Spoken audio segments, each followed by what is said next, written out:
Hey, Kansas City, I'm LeBron Milhaven, your host of America at Night. How could a cross-country car race change America? Coming up at 8 o'clock only at 95.7 FM.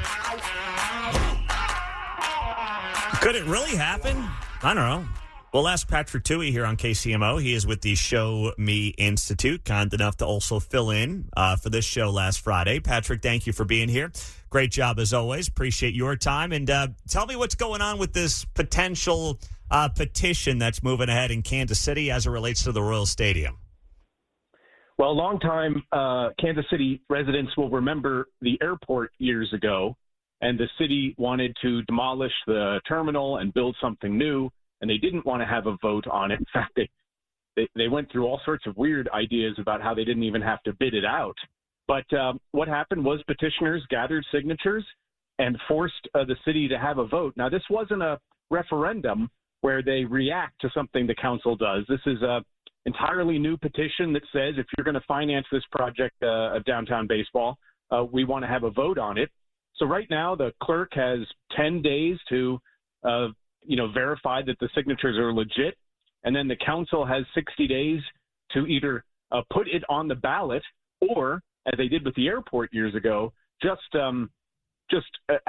accede to the petition itself, adopt the petition, and then you have a vote. Whereas if they don't, we'll have to have a vote on the petition, and then if it passes, have a vote on financing downtown ballpark. So this is democracy in action. Is this legit? I mean, you think that we'll actually be voting on a stadium here in Kansas City for the Royals at some point? This sports subsidy argument has gone on for years, longer than I expected it would. The city absolutely does not want to have a vote on this. Of course, the Royals don't want to have a vote on this. I'm sure the Hall family doesn't want to have a vote on this. So I expect the city to do everything it can, everything in its power, and maybe a few things, attempt a few things not in its power to avoid a vote. But look, the people who put together the petitions, the attorneys that worked on this are bright. I'm sure they anticipated everything the city's going to try to do. So I don't have an answer for you, but both sides are motivated to fight this one out. Who's the group who organized this petition and got these signatures? What's their story? So they are Missouri Workers Center. They are a kind of left of center union, KC tenants type group. So you won't find a lot of ideological overlap with them. But I think in this particular case, they're doing the right thing. And whatever the outcome of a vote, I absolutely agree that if we're going to spend as much money as we're being told it's going to cost taxpayers, that we should have a vote on this. All right. So as far as you see it then, what does this mean for Quentin Lucas, who said yesterday, we're expecting this deal to be all buttoned up sometime this summer? Well, look, I understand what he said. I don't put much weight to what the mayor says based on, what he says in the past. And we've been strung along on promises and deadlines, and we're going to get this done for years now. So I don't know how much to weigh that, but I absolutely believe that they're going to make an effort to get as much done possible. And then it just matters, is there a legal opportunity for the petitioners to say, look, we presented this to you. You knew this was coming. We should have a vote on this. You shouldn't be able to, try to speed this up to avoid a vote. And then, of course, the other thing is, if they speed this up, they're going to make mistakes. It's going to be an even worse deal if they feel the pressure. So, I don't know what the future will bring, but in as much as somebody has stood up and said taxpayers should have a vote on this, I think it's great.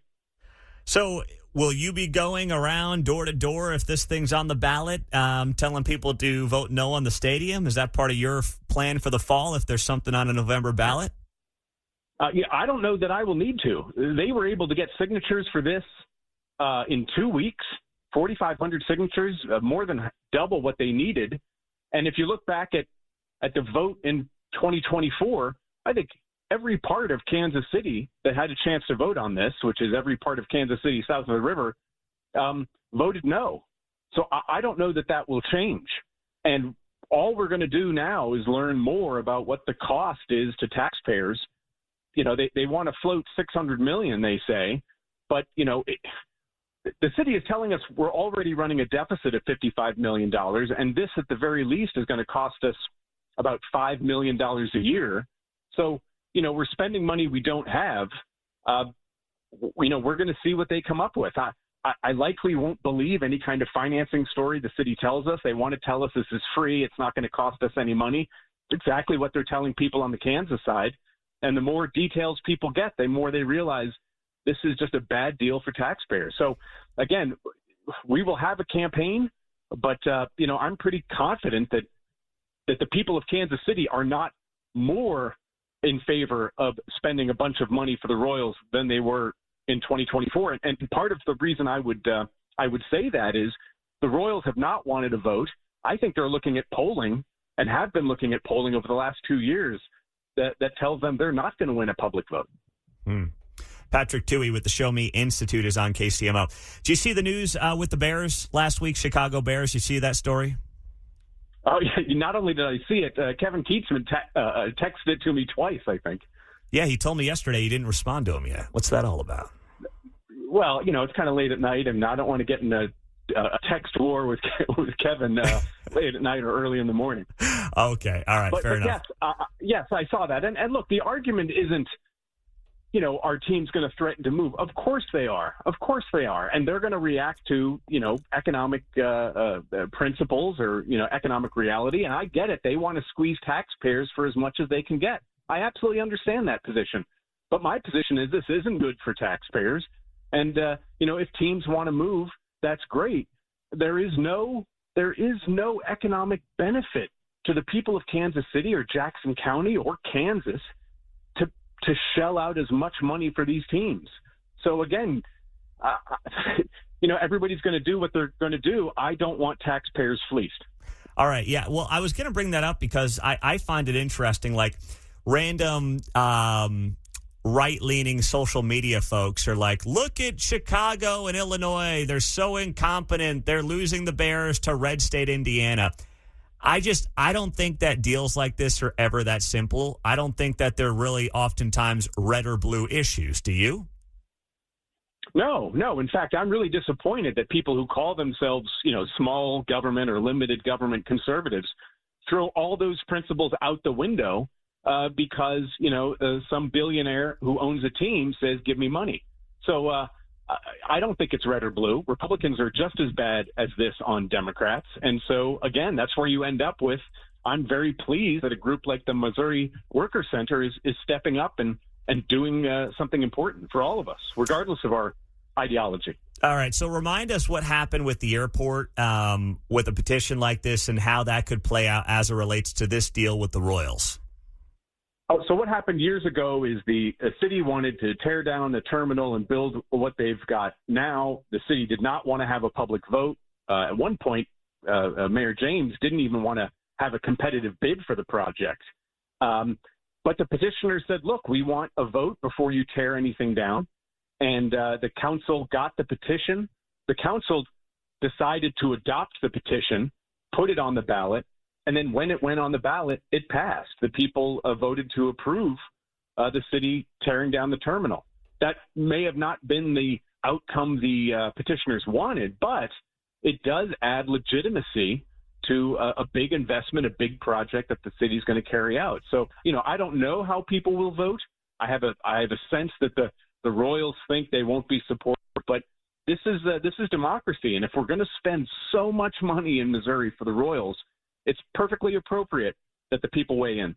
I think that it'll be closer than what happened with the East Village, because that was also about the mess that was the East Village. There was a lot of angst in that community about it, obviously. So I think it would probably be a coin flip if I were just betting on it right now. So you're saying that, and by the way, the airport vote, which was right before I got here, that was the city was like Sly James going around town promoting that and pushing for it and lobbying for it? And is that maybe part of the reason it got done? Like Mayor Lucas could do that same thing, right? He could then campaign around town about how this is actually a good deal.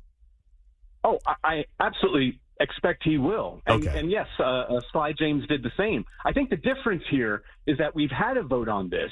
It was a 16-point blowout. I think what that does is that chastens supporters for a downtown park because they've really got an obstacle to overcome.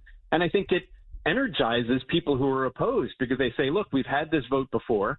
This is an even worse deal than what we defeated in 2024. So I think they've got an opportunity. But, politics being politics, we'll see what happens. Yeah, but you know what they would have going for them? Hey, we already lost the Chiefs. And let's be honest, sports are emotional, and I think that might actually be a selling point for them here, whether it's a better deal or not. Well, I would welcome that argument because the Royals have nowhere else to go. Kansas doesn't have any more money. In fact, they don't apparently have the money for the Chiefs deal. They're already trying to negotiate.